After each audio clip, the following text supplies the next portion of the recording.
From coast to coast, massive crowds turned out for No King's Day protests this weekend. Tens of thousands of people across nearly 2,000 cities and towns gathered to rally against President Trump's policies. Protesters say they are angry about Trump's attempts to expand his presidential power, as well as his treatment of immigrants and cuts to federal programs. The flagship No Kings protest was actually right here in the city of Philadelphia. Protesters packed the parkway from Love Park to the Art Museum. Let's take a live look this morning at Love Park, where that protest began. As you can see, it is quiet out there this morning, but that certainly wasn't the case just yesterday. Protesters of all ages marched through the city. Demonstrators held signs and voiced concerns about the current administration and what they call Trump's authoritarian policies. Take a listen.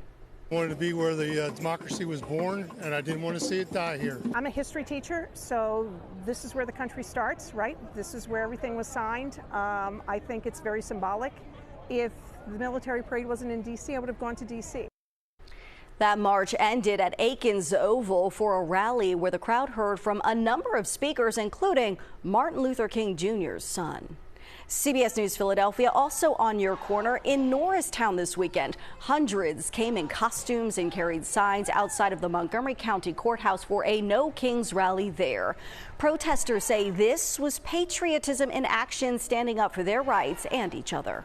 Those people that work so hard in this country and make this country great, and we're just tossing them out for no really good reason. Those protesters say the policy decisions coming out of Washington are having a major impact on their families and communities right here in our region. And you can find our continuing coverage of the No Kings protests from several cities right there at CBSPhiladelphia.com.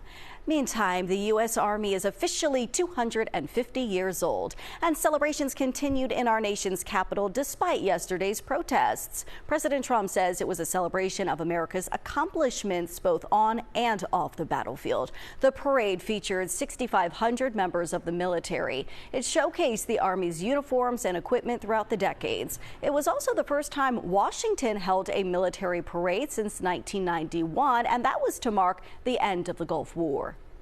Thanks to their extraordinary service and devotion, 250 years later, America stands tall, America stands proud, and America stands free.